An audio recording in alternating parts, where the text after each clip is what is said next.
Police broke up a pro-Palestinian encampment overnight on the University of Calgary's campus. Police asked protesters to leave and then moved in to clear out the remaining demonstrators.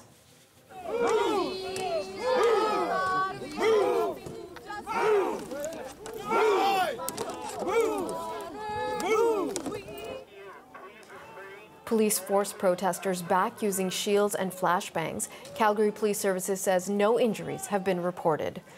Let's turn once again to CBC's Linda Ward, who's been covering this story for us. Linda, take us through what happened last night. Yeah, multiple arrests last night, Natasha, at the University of Calgary campus. The scene you just saw playing out around 11 o'clock, but it started earlier in the day.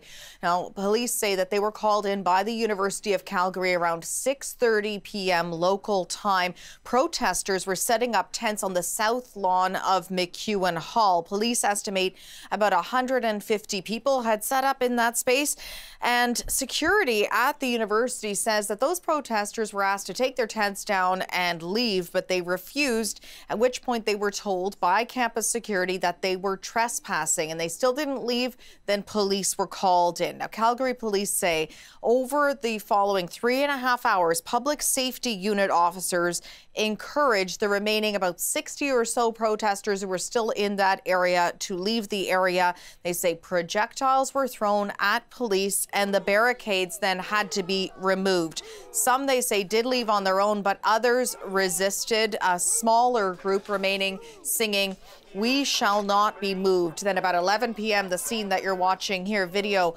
showing officers tearing down the tents that had been set up and the makeshift fencing and using shields, batons, and here you'll see a flashbang being set off into the crowd there to push that crowd back. The remaining protesters were arrested.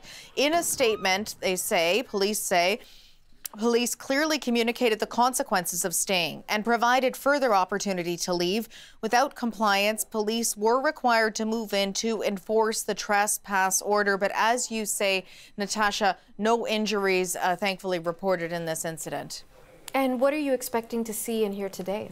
So we mentioned numerous arrests that had been made. We don't know exactly how many people have been arrested, what those charges are, how many tickets were issued. We are expecting to get that information from Calgary Police today. Also, we're watching what's happening at the university. The University of Calgary issuing their own statement about this incident, saying, "We are aware the Calgary Police Service responded to our request regarding individuals gathered on campus.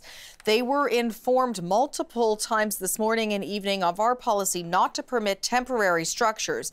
Members of the campus community are free to protest, but they are not free to camp." Now, the protesters were told that they could return to the university today as long as they didn't set up any encampments, any tents, any barricades, obstructions, things like that. So we're watching to see if the encampment grows again in size, if it includes tents, or if people just turn up again to make their views heard. Of course, they are asking for what other university protesters have been asking for the university to divest and sever any ties that they have with Israel. So far, the university has not issued a statement about any of those demands. So it remains to be seen if those protesters will continue this protest as the weekend and as we enter the weekend, Natasha.